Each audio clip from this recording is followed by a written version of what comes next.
Hey guys, how is everyone doing? Good to see all of you. Welcome to today's edition. Being a Thursday, we are live here to be able to add value to you guys. So we are so much excited. One, thank you so much for joining us. Simon here, as usual. It's only that it's a new year and so much excited for 2021. Okay, but of course, uh, I don't want to be able to have the attitude of most people saying that no, 2020 is gone. No, honestly, the fact that we are here, we are alive, we should be grateful for everything. Okay, I know there are many things that wanted to be able to happen, but they didn't happen. Okay, in 2020, but the fact that we are actually alive, I think that that's the most important thing. Okay, so let's forget the thing of saying that oh, it's 2020 is gone. No, honestly, we've learned so much in 2020. That's my attitude. That's how I look at it. We've learned so much. Let's be grateful for that. Let's appreciate that. Okay. Let's just open that when a new year comes, things are going to be able to be different. Let's learn to be grateful for everything, because if you want to like think of escaping the reality, okay, let's be grateful for everything. That's the most important thing, that we are here, we are alive, we have got families that love us, we've got people who care about us. Okay, we've got a roof on our head, we've got, uh, clothes of our bodies, we've got food on the table. Those are things that really matter. Okay, and we are here to be able to have a chance to be able to make a difference. So let's count those blessings. Okay, good. So now that is said, let me jump on to be able to discuss something I think it's so important uh, in today's discussion. Okay, so just be able to right there, be able to share my screen once again, and I'll be able to take you right away to today's discussion. Okay, so I got something from Travis Stevenson. Okay, just for full disclaimer, so that I don't like say that I own this content. I borrowed it from Travis. Okay, so basically, is what we call the principles of profit matrix. Okay, the principles of profit matrix, and basically, what this principle is, what he calls 56, 40, and 3 rule. Okay, and it's the principle of that can be able to help you to see the big picture of why you should be able to focus on build your list, because that is so important. Okay, but unless you understand the rule, unless you understand the principle, then it won't make sense to you why you should be able to focus your attention on build your list. Okay, but if you understand this, it's going to be able to make a ton of sense to you. Okay, so what is this, right? And now this is what most of us actually do when it comes to marketing. Where is my screen? Where is my screen? Right there. Okay. Okay. So you see, at any given time, the audience you're trying to make to buy your thing or to buy your product is one of three. Okay, of these three camps. Number one, but currently you're spending your time and effort to focus on the wrong one. Okay, this is one of the things that you don't understand. Okay, everything, like also all of us are trying to push a product to our customers. Okay, but most of the time we spend our time pushing this product to the wrong people. So it's just good for you to be able to understand these three camps. And camp number one is what you call the 56% of your audience, and this 56% is not going to be able to buy from you. Okay, what this means that these guys, this audience, no matter how good a product you have, no matter what you're trying to be able to sell them, no matter how much you try, whether you're giving a free plus shipping or anything like that, they're not interested, because why? They're in the 56%. Okay, in other words, they have no urgency to be able to buy your product. Okay, no matter how good a product is, no matter what you're trying to be able to sell them, there's no urgency for them to be able to buy your product. Okay, so let me give you an example. For example, so if, for example, let me take an example. Okay, you're probably selling a supplement. Okay, and they just bought your supplement. Okay, or maybe they just bought a supplement from someone. Okay, they just bought the supplement and they're not ready to be able to buy it now. Okay, so that's the thing, right? Or maybe you're selling socks, for example, and someone has got like 40 pairs of socks. No matter how good you offer them, they won't be able to buy that. So it's just good for you to be able to know that 56%, which is the biggest percentage, is good to be able to buy from you. And it's not about you, it's not because you're a bad person, okay, not because, I mean, they don't like you, but that's just how it is. Okay, that's just how it is. They're not ready, and they're not going to be able to buy from you. So if someone says no, just good for you to be able to know, oh, that is it. It's not about me. It's not personal. Just accept it and move on. Okay, so that's very important. That's very key. Okay, that's principle number one.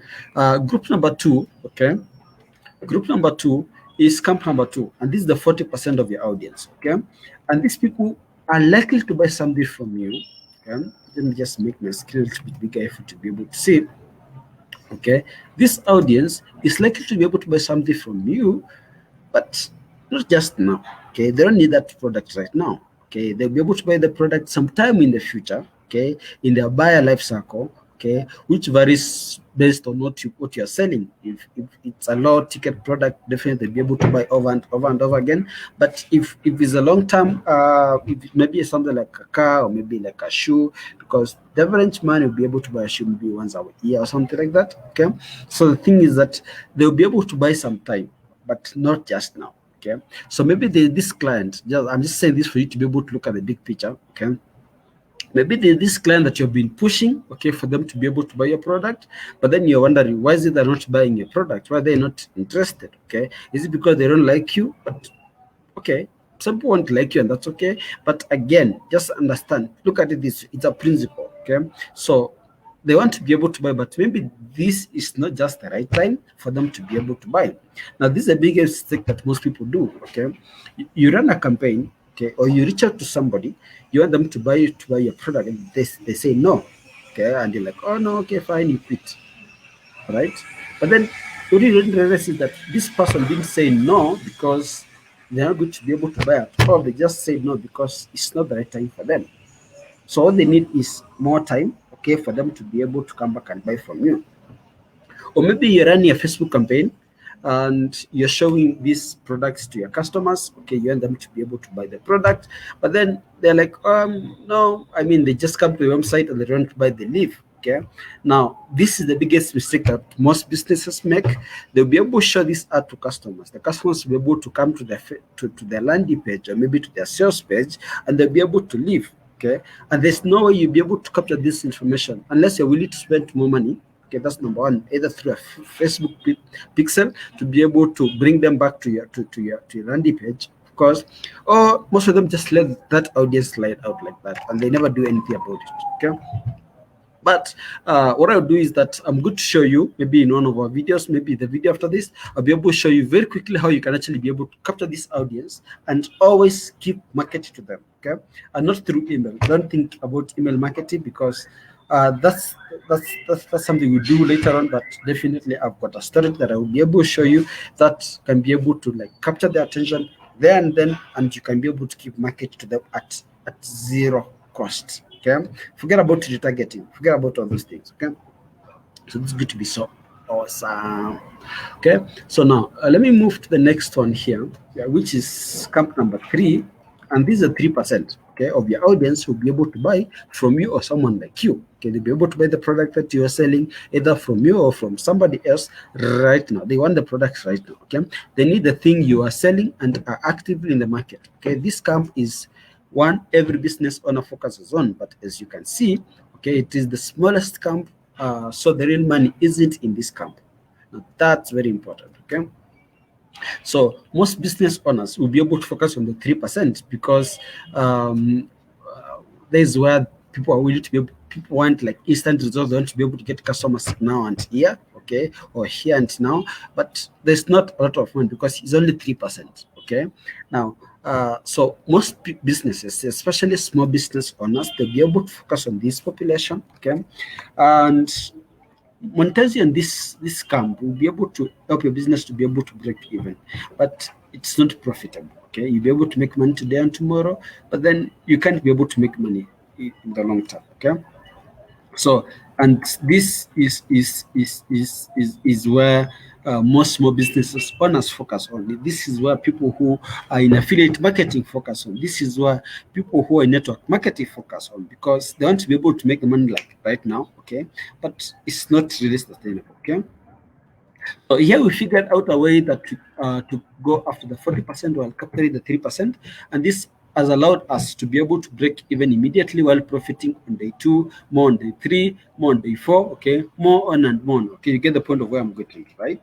Okay, so the key to being able to leverage that 40% market, the market that will buy tomorrow, the next day, or in 2 weeks, is to build a list. Okay, give yourself a way of reaching them on multiple channels so that when it is time to buy, they decide to buy from you. Okay, so let me give you an example. So let's say that you're selling a pair of socks at 40% of the audience of your market doesn't need socks right now. Okay, but they may need some in a week, 2 weeks, or 3 weeks, right? The reason most businesses fail is because they are only marketed to the 3% that need socks right now. Okay, and that's the biggest mistake that people make, right? Because they're focusing on the people who are willing to buy right now, which does okay. It makes sense for the short term, but the long term, you're actually not going to be able to stay in business. Make sense? Awesome. Okay, so let me just jump back here. Okay, so the thing is that, yeah, uh, like I said, you use like Facebook ads, send them to a landing page, they get there, check it out, but they're not interested, they leave. You're not captured them in any way, okay? And therefore they're going to be able to leave for good, unless you're willing to be able to spend retargeting ads. Now, if you don't do any retargeting ads for your customers, I don't even want to say for you because it's even more terrible.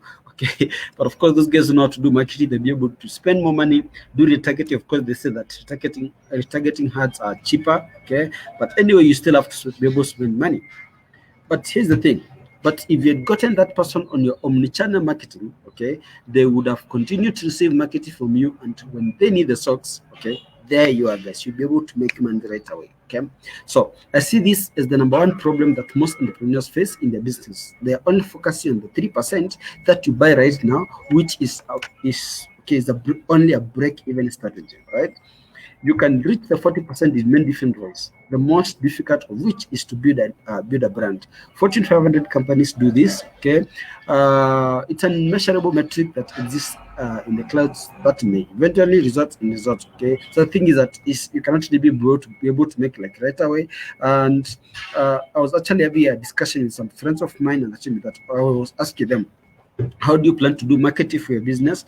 And they're like, okay, someone want to be able to do some t-shirts, want to be able to do some banners. I was like, okay guys, that's okay, but how can you be able to measure that? Okay, and it's so strange. Okay, it's so strange how we think that by by doing this kind of like big brand marketing, you're going to be able to get customers.